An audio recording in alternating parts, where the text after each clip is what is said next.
Welcome back to Business and Politics. We're talking to the ICT Undersecretary David ALMIROL. Sir, these two things are just the latest of the developments, right? But as I understand it, the ICT is working on a number of things. Can you share what else is in the pipeline? What else people might expect from the DICT?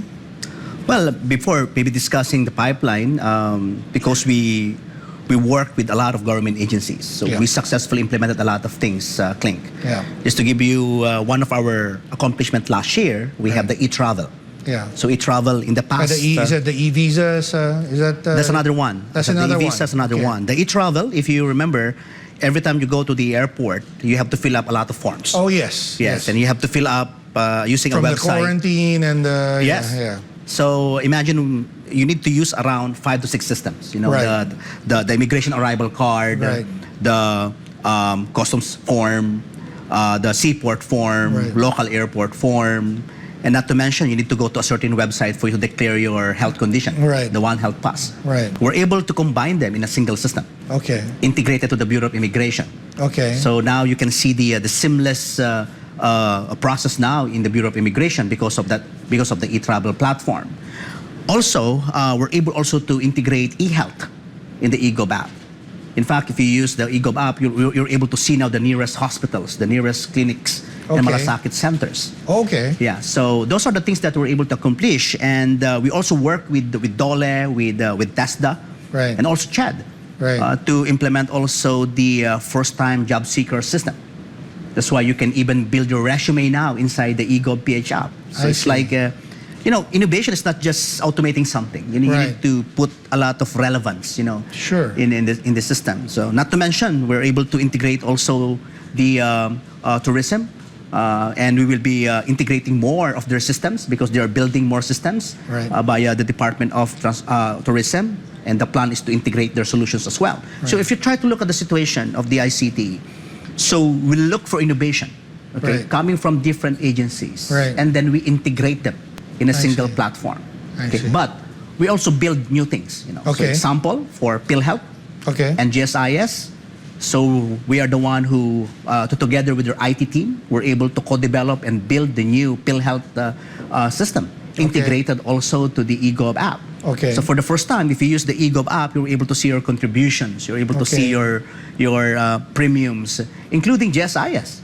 You'll be able to see your loans or your pension, or you know, for the first time in a single operating system. Now, I apologize, I haven't seen these apps, but I presume that these are all beyond the beta stage already, right? They're live. Has it been easy for can you give us some insight on how easy or how difficult this was to develop? You know, working with, as you said, different government agencies, and maybe what has been the mandate of the president? There are so many things that need to be digitalized to make e-government a reality. But I'm sure you guys are prioritizing certain things, right? As you said, in phases or whatever.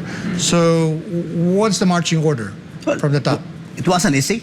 There's a direct instruction to us to digitalize. So we need to make sure that to leverage whatever technology we have to create more citizen-centric platforms, to make sure that we cut these long lines, very complex processes of the government, and a lot of problems of possible red tapes, because complex things, results to a lot of things, right? So, and the instruction to us is to, especially our secretary, he instructed us to focus on the most doable and most implementable ones first. That's why the low-hanging fruits. Low-hanging fruits first. So, and we're able to do that in a very short period of time. But it's not easy, Clink, So, well, you mentioned earlier that you need resources, manpower in particular. Do you have what you need? Not enough for the moment. So what does the ICT need? Because we're going to be seeing the reopening of Congress right after SONA.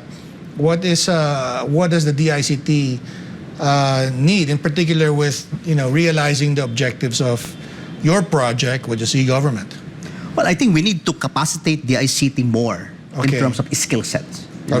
maybe the biggest challenge right now, especially in the e-government office, is the salary of our people. Okay. It's not exciting to join the government, Cling. Okay. You know, and then how could we bring more talents, more highly skilled programmers, analysts, programmers, hard coders, if the salary is not enticing to them? Sure.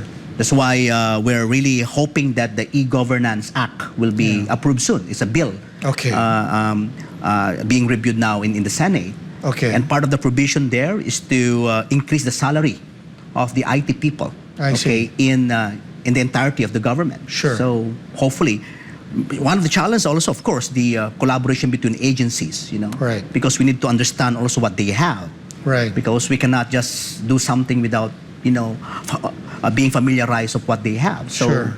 So those are the things that we are in the learning stage. You know, how could we make sure that we're able to assist them in terms of innovation and technology? Yeah. So give us the broad strokes on that bill that you said that's in the Senate now.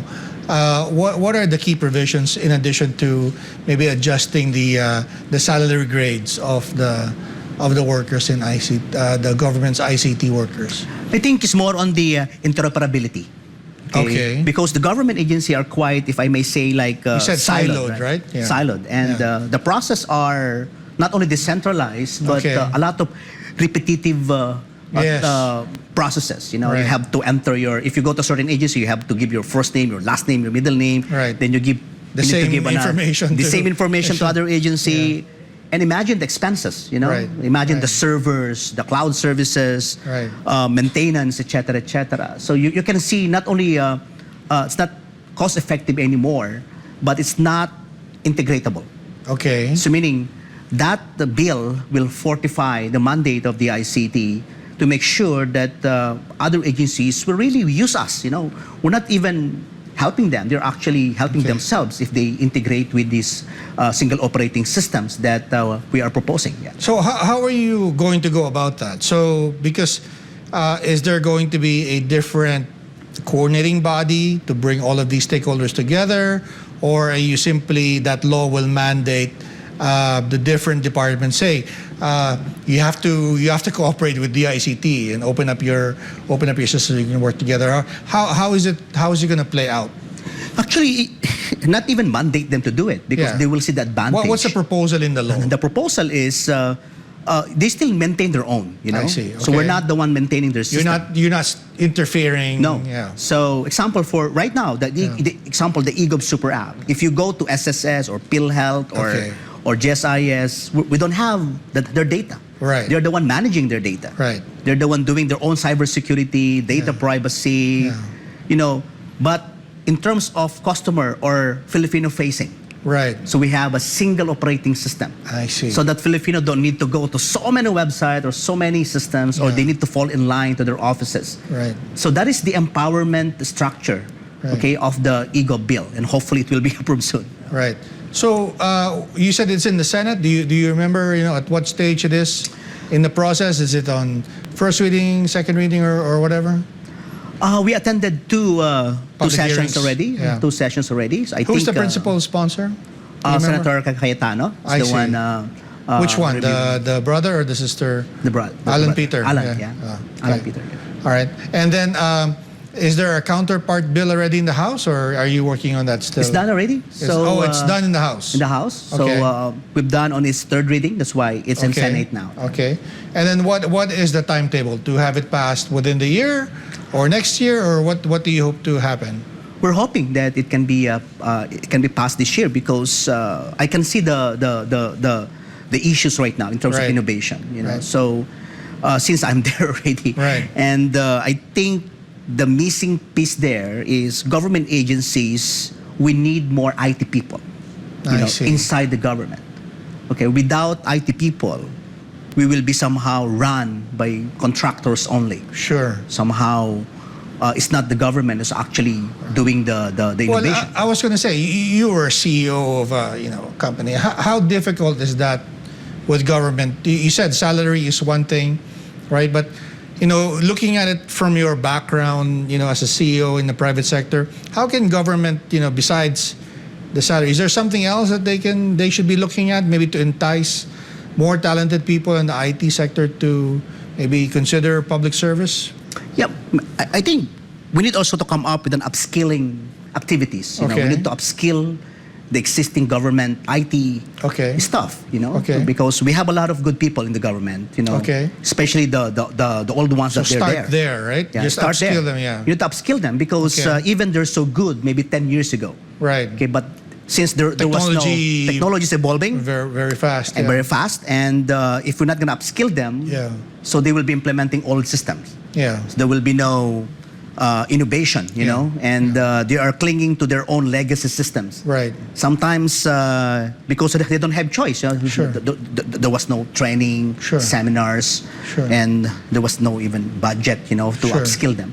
Right. So the problem is sometimes they beautify the facing, just the interface, but at the back, if you try to look at it, you can find a lot of legacy old systems. Right. So that is not futuristic. It will collapse soon, right? So that's why we are educating them that we don't have choice but to redo the foundation. So that they can move and have more innovation. Now, what are some of the concerns here? Because there are some parts of the Philippines that either have poor connectivity, right, or some areas that have no electricity, right? So, is that a concern at the moment?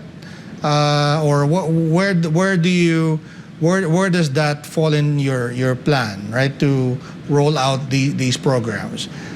So I'm thinking you're going to start with the major cities, right, that have all of the components to run it.